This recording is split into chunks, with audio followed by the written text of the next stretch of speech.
আম আমার খুব পছন্দের একটা ফল। আমের যে কোনো আইটেম খেতে ভীষণ ভালো লাগে। তবে আমের এই রেসিপিটা আমার একটু বেশি পছন্দ। আম যখন একটু বেশি পেকে যাবে সেই আমটা ফেলে না দিয়ে এই রেসিপিটা তৈরি করে নিতে পারেন। আসসালামু আলাইকুম, আশা করছি আজকের রেসিপিটা আপনাদের ভালো লাগবে। রেসিপিটা তৈরি করে নেওয়ার জন্য প্রথমে আমি একটা পাকা আম নিয়ে নিয়েছি। আমটা একটু বেশি পেকে গিয়েছিল, তাই সেটা দিয়ে রেসিপিটা তৈরি করে নিচ্ছি। এবার এর মাঝে দিয়ে দিচ্ছি 1 কাপ পরিমাণ আটা, আপনারা চাইলে ময়দাও দিতে পারেন। এরপর দিয়ে দিচ্ছি 1 প্যাকেট গুঁড়া দুধ, দিয়ে দিচ্ছি 1/3 কাপ পরিমাণ চিনি। মিষ্টিটা আপনারা আপনাদের পছন্দ অনুযায়ী দিয়ে নেবেন, যে পরিমাণ খেতে পছন্দ করেন। এই পর্যায়ে দিয়ে দিচ্ছি 1/3 কাপ পরিমাণ নারকেল কোরানো, আর দিয়ে দিচ্ছি পরিমাণ মতো লবণ। এবার হাতের সাহায্যে সব কিছু একত্রে মিশিয়ে নেব। এই পর্যায়ে আপনার কাছে যদি মনে হয় এটা একটু বেশি আঠালো হয়ে গেছে, সেই ক্ষেত্রে একটু লিকুইড দুধ ইউজ করতে পারেন। আমি এখানে একটু লিকুইড দুধ ইউজ করেছি, চাইলে পানিও দিতে পারেন, তবে দুধটা দিলে এটা খেতে আরও বেশি ভালো লাগে। এবার সব কিছু একত্রে খুব ভালোভাবে মিশিয়ে নিয়েছি। মিশিয়ে নেওয়া হয়ে গেলে এটাকে ভেজে নেব। ভেজে নেওয়ার জন্য চুলায় একটি প্যান বসিয়ে তাতে পরিমাণ মতো তেল দিয়ে তেলটাকে গরম করে নেব। যখন তেলটা গরম হয়ে যাবে সেই পর্যায়ে এক এক করে এর মাঝে ছেড়ে দিব। তবে চুলা আঁচটা খুব বেশি বাড়িয়ে নেওয়া যাবে না, চুলা আঁচটা মিডিয়ামে রেখে একটু সময় নিয়ে উল্টে পাল্টে ভেজে নিতে হবে। তাহলে খুব সুন্দর একটা কালার করে ভেজে নেওয়া যাবে এবং এটা খেতে অনেক বেশি ক্রিস্পি হবে, খেতে ভালো লাগে। এর সাহায্যে অল্প অল্প করে নিয়ে তেলের মাঝে ছেড়ে দিলেই হয়ে যাবে। দেখি বুঝতে পারছেন কত সুন্দর ফুলে উঠেছে। খুবই অল্প সময়, মাত্র 10 মিনিট এটা তৈরি করে নিতে পারেন। এটা তৈরি করা যেমনি সহজ, খেতে তো ভীষণ মজার।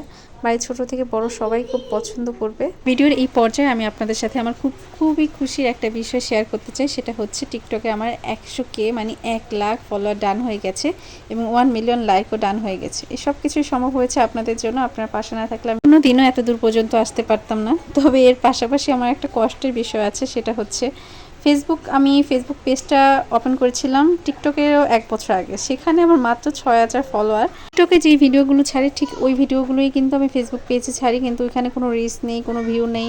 ওখান থেকে আমি কোনোভাবেই কোনো কিছু করতে পারছি না। কিন্তু টিকটক থেকে অনেক বেশি ভালোবাসা পেয়েছি, এই জন্য হয়তো বা এখনও ভিডিও করি, ভিডিও ছাড়ি। কিন্তু ফেসবুকের যে অবস্থা, ওটা দেখে আমার আর ভিডিও করতেও ইচ্ছা করে না। ভিডিও এডিট কোনো ঝামেলা কোনো কিছুই করতে ইচ্ছে করে না।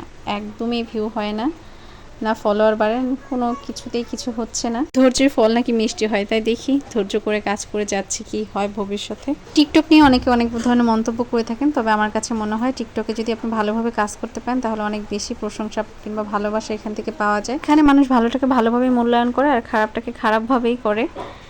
অনেক কথাই বললাম। এই পর্যায়ে আমার পিঠাগুলো ভেজে নেওয়া হয়ে গেছে, দেখেই বুঝতে পারছেন কি সুন্দর একটা কালার এসেছে এবং কত সুন্দর ফুলে উঠেছে।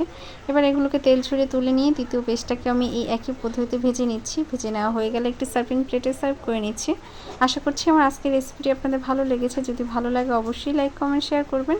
যারা এখনও আমার পেজটি ফলো করেনি প্লিজ ফলো করবেন, এবং যারা আমার ইউটিউব চ্যানেল থেকে দেখছেন তারা চ্যানেলটি সাবস্ক্রাইব করবেন। সবাই ভালো থাকবেন, আমার এবং আমার পরিবারের জন্য দোয়া করবেন। আল্লাহ হাফেজ।